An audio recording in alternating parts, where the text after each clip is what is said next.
Hello students, आज हम BEd second year का पेपर 8 ज्ञान और पाठ्यक्रम नॉलेज एंड करिकुलम को करेंगे।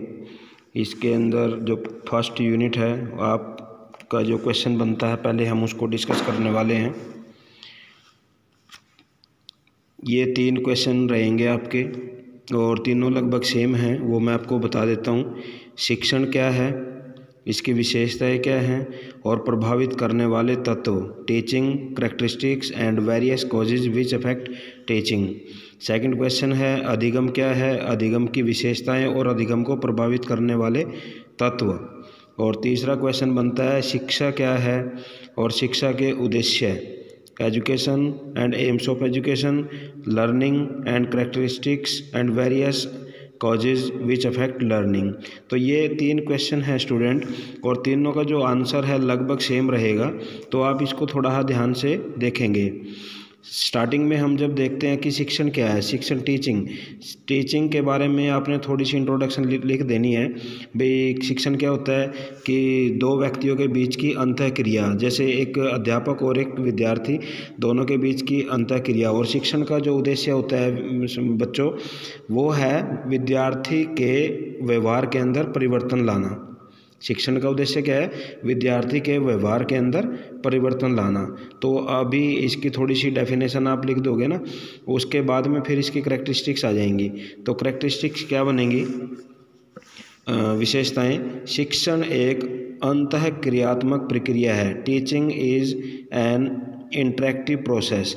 अब इंटरेक्टिव प्रोसेस में मैंने आपको बताया है अभी कि ये किस किस के बीच में इंटरेक्टिव होता है, इंटरेक्शन होता है, एक विद्यार्थी और एक अध्यापक के बीच में। तो एक अंतःक्रियात्मक प्रक्रिया है। दूसरा है शिक्षण आमने सामने होने वाली प्रक्रिया है। ये आप लोगों को पता चल ही गया होगा भाई, teaching is a face to face activity. एक टीचर होता है और सामने उसके क्लास बैठी होती है, तो फेस टू फेस एक्टिविटी होती है। शिक्षण एक सामाजिक प्रक्रिया है। Teaching is A social activity. अब सामाजिक प्रक्रिया क्यों बोला हमने, क्योंकि हमने विद्यार्थी के व्यवहार के अंदर परिवर्तन लाना है, और जब विद्यार्थी के व्यवहार के अंदर परिवर्तन आएगा तो उसको, विद्यार्थी को कहाँ पे रहना है, ये आप समझ ही रहे हो। विद्यार्थी को कहाँ पे रहना है, समाज के अंदर रहना है। और जब विद्यार्थी समाज में रहेगा तो वो क्या हो जाएगा, शिक्षण एक सामाजिक प्रक्रिया, क्योंकि व्यवहार के अंदर परिवर्तन आएगा, समाज में रहेगा, तो वो उसका शिक्षण जो उसने प्राप्त किया है वो उसमें झलकने वाला है उसके व्यवहार के अंदर। शिक्षण एक व्यावसायिक प्रक्रिया है। Teaching is a professional activity. एक बच्चे को आप पढ़ा रहे हो, पढ़ाने के बाद में कल को उसको जॉब है, या हम ही मान लो जैसे अध्यापक हैं और जॉब कर रहे हैं, तो क्या है, शिक्षण एक व्यावसायिक प्रक्रिया है। शिक्षण एक औपचारिक और अनौपचारिक प्रक्रिया है। Teaching is a formal and informal process. अब औपचारिक और अनौपचारिक क्यों बोला मैंने, औपचारिक देखो शिक्षण होता है ना हमारा 2 तरीके से हो सकता है, एक तो औपचारिक होता है, एक अनौपचारिक होता है, और एक निरौपचारिक भी होता है। तीसरा अगर हम पॉइंट रखें, औपचारिक शिक्षा क्या होती है, फॉर्मल एजुकेशन क्या होती है, जब लिमिटेड पीरियड के अंदर कुछ कंडीशंस के अंदर आपको शिक्षा दी जाती है। जैसे स्कूल के अंदर आपको कुछ टाइम मिलेगा, उसमें आपके पीरियड होंगे, उसमें आपको के ऊपर जो टीचर्स हैं उनका कंट्रोल होएगा। एक होता है अनौपचारिक, आप मान लो कहीं पे भी बैठे हो, पीयर ग्रुप के अंदर बैठे हो, स्टूडेंट्स के बीच में बैठे हो, परिवार के अंदर बैठे हो, आप कहीं से रास्ते से जा रहे हो, तो कुछ भी आपको सीखने को मिलता है, वो अनौपचारिक में आ जाता है। एक होती है हमारी निरौपचारिक शिक्षा। निरौपचारिक शिक्षा क्या होती है, जैसे कोई स्टूडेंट डिस्टेंस एजुकेशन के माध्यम से शिक्षा प्राप्त करता है। अब वो ना तो यूनिवर्सिटी या कॉलेज में जा रहा है और ना ही वो मतलब फ्रेंड सर्कल में है, लेकिन वो वहाँ फॉर्म भर के और घर बैठ के भी पढ़ रहा है, तो वो निरौपचारिक शिक्षा में आ जाती है। शिक्षण एक भाषाई प्रक्रिया है। Teaching is A linguistic process. व्यवहार के अंदर परिवर्तन आएगा, हमारी भाषा के अंदर परिवर्तन आएगा, हमारी लैंग्वेज के अंदर परिवर्तन आएगा, तो एक इसलिए भाषाई प्रक्रिया है। शिक्षण एक उपचारात्मक प्रक्रिया है। Teaching is A remedial process. अब उपचारात्मक क्यों, किसी बच्चे के अंदर मान लो कोई टॉपिक से रिलेटेड उसको प्रॉब्लम है, तो वो क्या करेंगे, शिक्षण के माध्यम से उसका उपचार करने का प्रयास करेंगे। जैसे एक डॉक्टर है स्टूडेंट, और डॉक्टर के पास में अगर हम जाते हैं तो वो डॉक्टर क्या करता है, सबसे पहले हमारा ना रेमेडियल मतलब उपचार करता है, और उससे पहले वो हम जांचने की कोशिश करता है, और जांचने के बाद में फिर वो हमारा उपचार करता है। और जो उसको बीमारी लगती है, पता वो उसी बीमारी की दवाई देता है। तो क्या है, शिक्षण एक उपचारात्मक प्रक्रिया है। उसके बाद शिक्षण एक परिवर्तनशील प्रक्रिया है। Teaching is A dynamic process. सदियों से चली आ रही है। पहले गुरुकुल के अंदर शिक्षा दी जाती थी, कॉलेजों के अंदर दी जा रही है, स्कूलों के अंदर दी जा रही है, तो मतलब सदियों से चली आ रही है। और जो पहले शिक्षा दी जाती थी और जो आज शिक्षा दी जा रही है उसमें आप डिफरेंस देख सकते हो। तो इसलिए परिवर्तनशील है। शिक्षण एक तर्क संगत प्रक्रिया है। Teaching is a logical activity.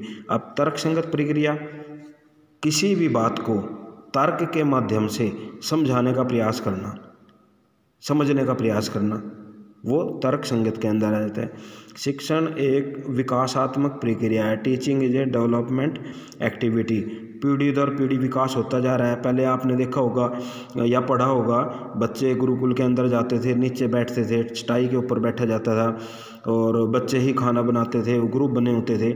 आज स्कूलों के अंदर क्या है, उसके बाद में टाट पट्टियाँ आ गई, टाट पट्टियों के बाद में बेंचेज आने लगे और शायद भविष्य के अंदर क्या मतलब और अच्छी चेयर आ जाएँ और मतलब, तो यानी पीढ़ी दर पीढ़ी शिक्षण के अंदर वृद्धि हो रही है।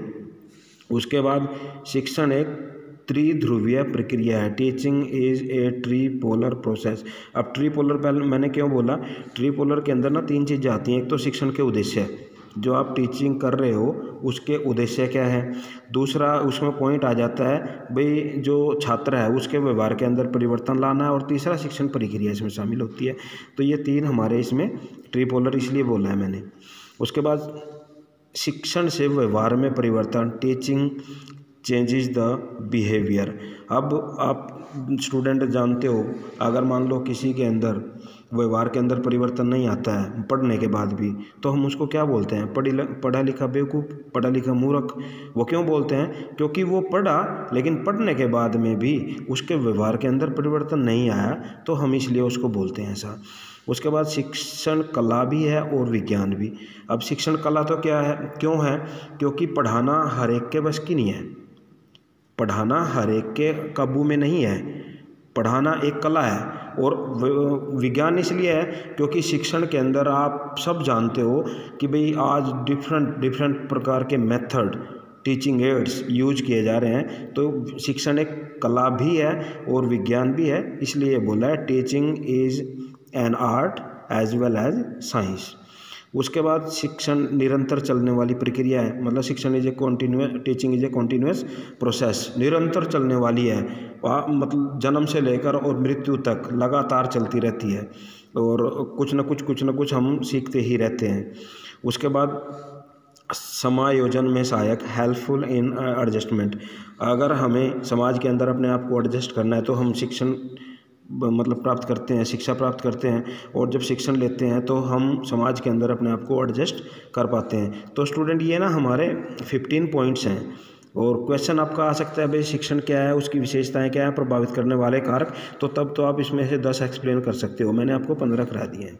अब प्रभावित करने वाले तत्व क्या हैं, कौन से तत्व हैं जो हमारे शिक्षण को प्रभावित करते हैं।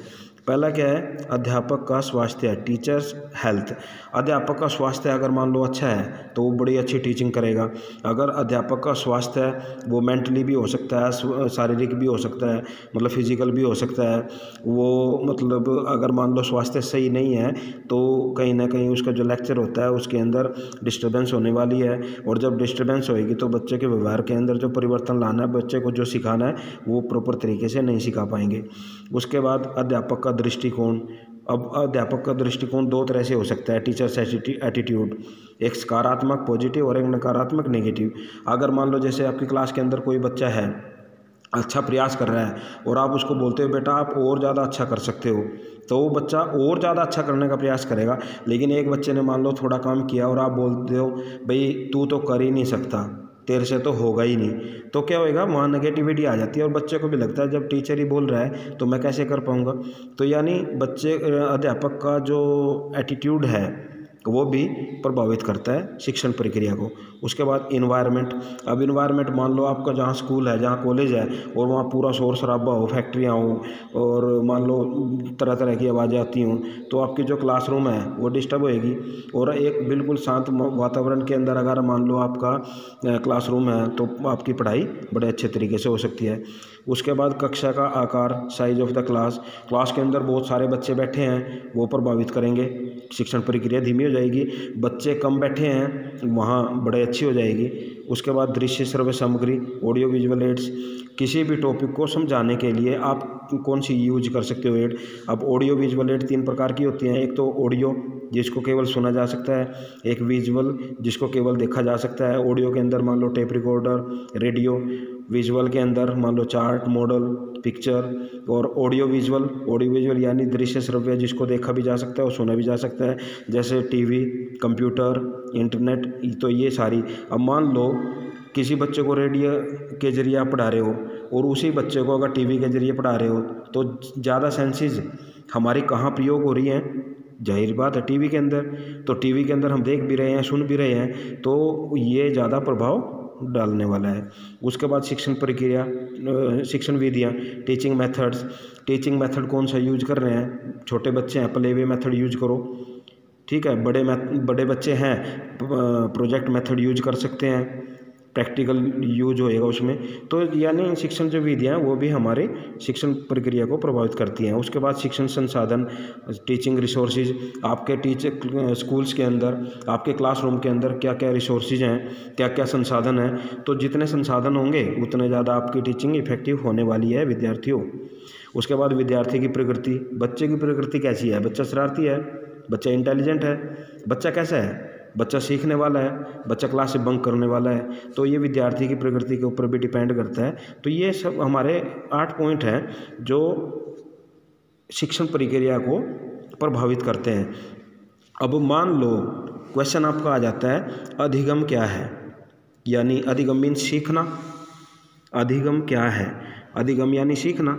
और सीखेगा कौन? जो विद्यार्थी है। तो सीखना ये शिक्षण था, टीचर्स के ऊपर डिपेंड।